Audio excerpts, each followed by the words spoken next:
हाँ जी, नमस्कार, good evening. क्या हालचाल हैं आप सभी के। चलिए भाई, दिल्ली पुलिस कांस्टेबल 2023 नोटिफिकेशन आ चुका है। 2020 के बाद 3 साल बाद 2023 में आपको इसके लिए मौका मिल रहा है और इस अपॉर्चुनिटी का फायदा आपको उठा लेना चाहिए, क्योंकि 2 साल 3 साल या 4 साल के गैप में, मुझे लगता है कि उसके पहले 2016 में वैकेंसी आई थी, 2016 के बाद 2020, 2020 के बाद अब 2023, तो आप समझ लीजिए कि अगला या तो 3 या 4 साल बाद आपको मौका मिलेगा। तो आज की इस वीडियो में पूरी इंफॉर्मेशन मैं आपको दूंगा। Age, qualification, syllabus, exam pattern, physical का जो टेस्ट होता है 2 प्रकार के, सारी छोटी से छोटी बातों को समझेंगे। पूरा वीडियो अगर आप एंड तक देख लेते हैं, आपके सारे डाउट्स क्लियर हो जाएंगे, कहीं भटकना नहीं पड़ेगा, कुछ पूछना नहीं पड़ेगा आपको किसी से भी, है ना। तो आइए करते हैं शुरुआत। आपको पता ही है कि ये एसएससी इसका एग्जाम कंडक्ट कराता है ना, और एसएससी के एग्जाम कैलेंडर में ये मेंशन भी था। 1 सितंबर से इसके फॉर्म भरना आज से शुरू हो रहे हैं और पूरा 1 महीना आपको मिल रहा है, 1 सितंबर से 30 सितंबर का। और अच्छी बात यह है कि इसका जो आपका एग्जाम है उसके लिए आपको बहुत पर्याप्त समय मिल रहा है।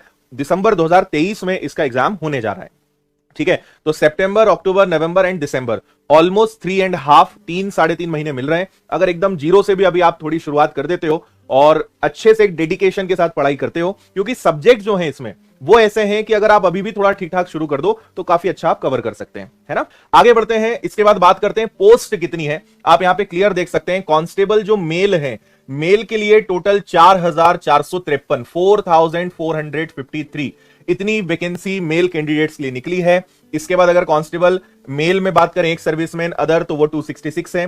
फिर यहां पे हम देखते हैं मेल का, जो यहां पे एक सर्विसमैन, कमांडो, पैरा, ठीक है, आप इनको भी कंसीडर ना भी करें। और अगर फीमेल की हम बात करें तो 2491, 2491 वैकेंसीज यहां पर है। मोटा मोटा अगर देखें 7,500 वैकेंसीज आपके पास यहां पर टोटल हैं, और काफी अच्छी बात है। दिल्ली पुलिस में आपको काम करने का मौका मिलेगा।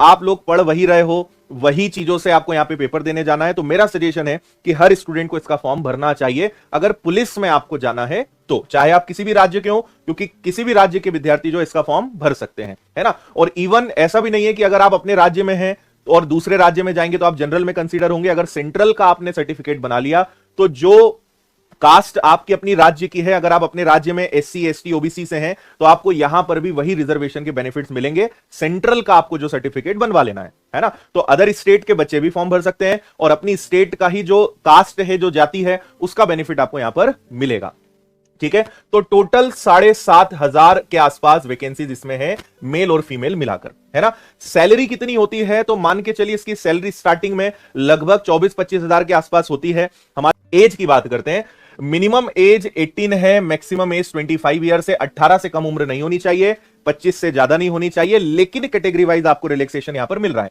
मैं सारी बातें बता रहा हूं भी आपको, हाइट, चेस्ट, फिजिकल, सब प्रश्नों का आंसर दूंगा। बस 10 मिनट मुझे सुन लीजिए, सारे प्रश्नों का जवाब आपको मिल जाएगा, है ना।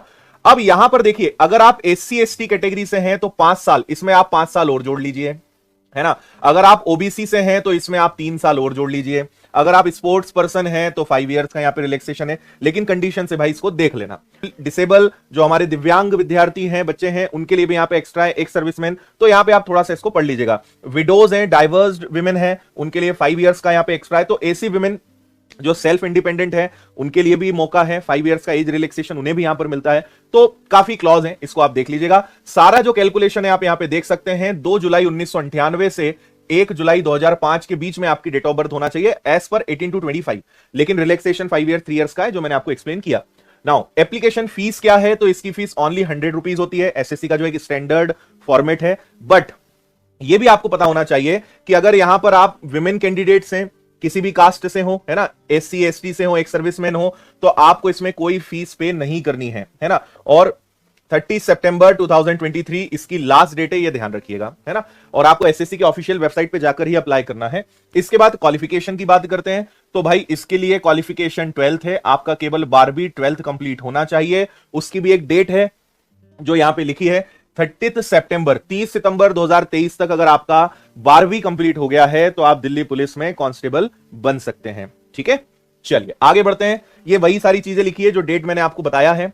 इसके बाद बढ़ते हैं, अगर आप एनसीसी सर्टिफिकेट आपके पास है, सी सर्टिफिकेट है तो 5% आपको एक्स्ट्रा मार्क्स मिल जाएंगे, बी सर्टिफिकेट है तो 3% हो जाएगा, ए सर्टिफिकेट है तो 2% आपको मार्क्स का यहां पे बेनिफिट मिल जाएगा, यानी बोनस मार्क्स मिल जाएंगे अगर एनसीसी सर्टिफिकेट आपके पास है तो।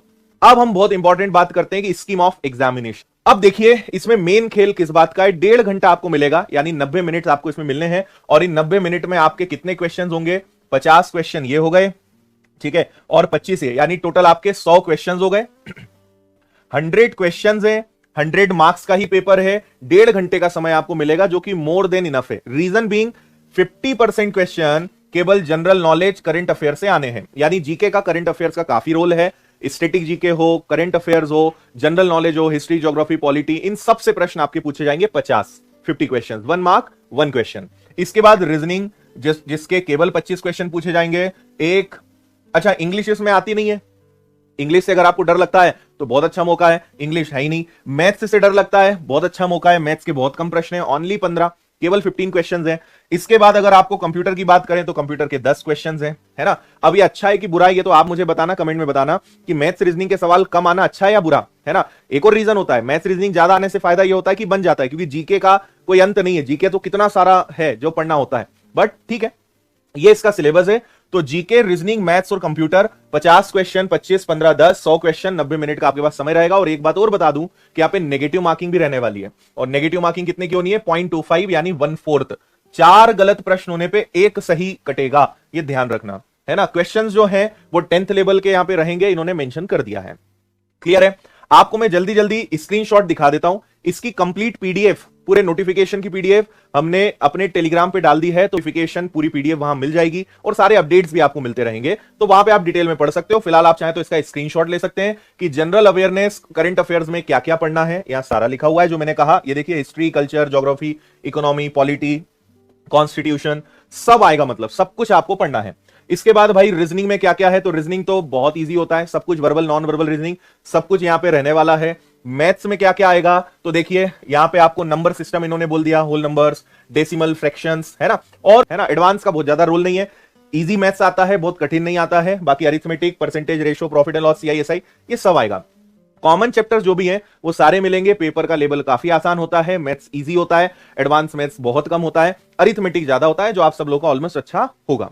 इसके बाद कंप्यूटर फंडामेंटल्स हैं, जो कंप्यूटर है उसमें देखिए, जैसे यहां पे MS वर्ड, MS ऑफिस जो है ना, वर्ड है, एक्सेल है, पावर पॉइंट है, इन सबसे related questions, communication, internet, world wide wave हो गया, ब्राउजर्स हो गए, तो यहां सारा लिखा हुआ है डिटेल में कि आपको कंप्यूटर में क्या क्या पढ़ना है। तो सिलेबस भी इन्होंने बता दिया मोटा मोटा कि क्या क्या टॉपिक्स आपको पढ़ना है। अब बात करते हैं दो चीजों की, PST और PET। अब ये क्या है दोनों चीजें, देखिए सबसे पहले आपका ऑनलाइन एग्जाम हो गया, कंप्यूटर बेस्ड टेस्ट, जिसकी मैंने जानकारी दी। इसके बाद फिर फिजिकल टेस्ट होंगे आपके, है ना। अब एक फिजिकल स्टैंडर्ड टेस्ट है और एक एंड्योरेंस टेस्ट है, दोनों का मैं बताता हूं। इसके बाद फिर मेडिकल होगा, फिजिकल, मेडिकल और ज्वाइनिंग, और ये सब क्वालिफाइंग प्रोसेस है, यहां कोई मार्क्स नहीं है, बस क्वालिफाई करना है। मेन जो मेरिट लिस्ट है वो आपके रिटर्न के जो मार्क्स हैं, यानी जो सब्जेक्टिव मार्क्स है, उसी के आधार पर आपकी फाइनल मेरिट लिस्ट बननी है ना। चलिए अब यहां पर आप समझें, पहले बात करते हैं मेल कैंडिडेट्स के लिए कि मेल कैंडिडेट्स के लिए यहां पर क्या है। एक यहां पर आपको एक चीज लिखी हुई है, male candidates must possess a valid driving licence for motorcycle और कार। ड्राइविंग लाइसेंस का आप पूछ रहे हैं, या लिखा हुआ है मोटरसाइकिल या कार का, आपका मेल कैंडिडेट्स के लिए, लड़कों के लिए ड्राइविंग लाइसेंस यहां पर होना चाहिए, है ना। और वो कब होना चाहिए, जब आपका फिजिकल और मेडिकल टेस्ट होगा, यानी आराम से बनवा सकते हो, है ना। फॉर्म भरिए, प्रोसेस कर दीजिए, फिजिकल और मेडिकल टेस्ट तक का समय है, आपको तब तक देना है ना। लर्नर लाइसेंस नहीं चलेगा, ये ध्यान रखना, है ना। तो लाइसेंस होना चाहिए ओनली फॉर मेल कैंडिडेट्स, और आपके पास समय है, आराम से बन जाएगा, चिंता नहीं करना है। फॉर्म भर दो, फॉर्म भरने में लाइसेंस की जरूरत नहीं है। देखिए लड़कों के लिए, मेल कैंडिडेट्स के लिए क्या सिस्टम रहने वाला है, क्या चीजें होनी चाहिए, वो आपको मैं बता रहा हूं, ठीक है। चलिए सबसे पहले देखिए, इन्होंने कैटेगरी बना दी 30 साल, 30 से 40 साल, 40 साल से ज्यादा वाले अगर यहां पर हैं। खैर 3 चीजें होनी है, 1600 मीटर की रेस, लॉन्ग जंप और हाई जंप, है ना। 6 मिनट आपका 1600 मीटर कंप्लीट होना चाहिए, 14 फीट लॉन्ग जंप में, 3 फीट 9 इंच हाई जंप में। फिर अगर 30 से 40 साल हैं तो आप देख सकते हो, 40 साल से ज्यादा हैं तो ये आप देख लीजिएगा, यहां लिखा हुआ है, candidate who qualify in the race will be eligible to appear in long jump and then high jump. The long jump and high jump are to be cleared in any one of the 3 chances.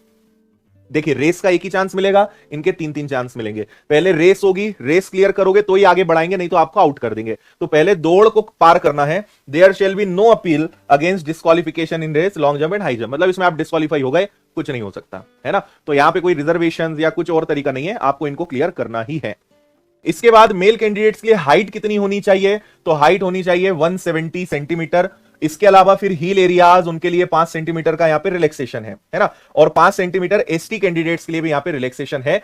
Physical में कोई relaxation नहीं है, physical सबके लिए same है, but height में आपको कुछ स्टूडेंट्स को जो हील एरियाज में है ना, जैसे सिक्किम, नागालैंड, अरुणाचल प्रदेश, मणिपुर है ना, और कुछ जातियां भी हैं, जनजातियां हैं, प्लस एसटी कैंडिडेट्स के लिए 5 सेंटीमीटर है, बाकी सभी के लिए 170 रहेगा। ठीक है, इसके बाद अगर चेस्ट की बात करें तो 81 centimetre with minimum of 4 centimetre expansion, यानी 81 से 85 सेंटीमीटर फुलाए और बिना फुलाए 81-85 का यहां पे चलेगा। फिर इसमें भी 5 सेंटीमीटर का रिलैक्सेशन है हील एरियाज और एसटी कैंडिडेट्स के लिए। ठीक है, चलिए अब फीमेल की बात करते हैं, महिलाओं के लिए, लड़कियों के लिए क्या है, तो तीनों चीजें हैं वही, 30 साल, 30 से 40 साल, 40 साल से ज्यादा, 1600 मीटर की रेस 8 मिनट में, long jump 10 feet, high jump 3 feet यहां पे रहने वाला है, फिर यहां पे बाकी चीजें रहेंगी।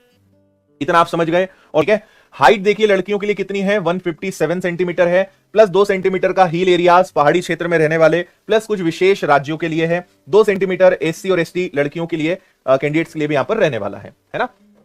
मेडिकल टेस्ट की बात करते हैं भाई, इसके बाद आपका मेडिकल टेस्ट होगा। ठीक है, ओवरऑल आपका हेल्थ चेकअप होगा, आंखें, आपको आंखों का टेस्ट होगा, टैटूज देखे जाएंगे, तो बहुत सारी चीजें यहां पर हैं, है ना, तो आपको वो सब चीजों को यहां पर देखना है। चलिए, तो ये तो सारी डिटेल्स हो गई, मुझे उम्मीद है यहां तक सारी बातें समझ में आ गई होंगी। अब 2 ही केस हो सकते हैं, आपके कोई प्रश्न कमेंट कर दीजिएगा, मैं उनको जवाब देने के लिए अलग से वीडियो बना दूंगा, या फिर आपने पूरा वीडियो ध्यान से नहीं सुना होगा तो ही आपके डाउट्स बचेंगे। फिलहाल अपने वीडियो को मैं यही रोकता हूं। बहुत बहुत धन्यवाद, शुभकामनाएं, बहुत सारा आपको आशीर्वाद है, प्यार है। थैंक यू, जय हिंद।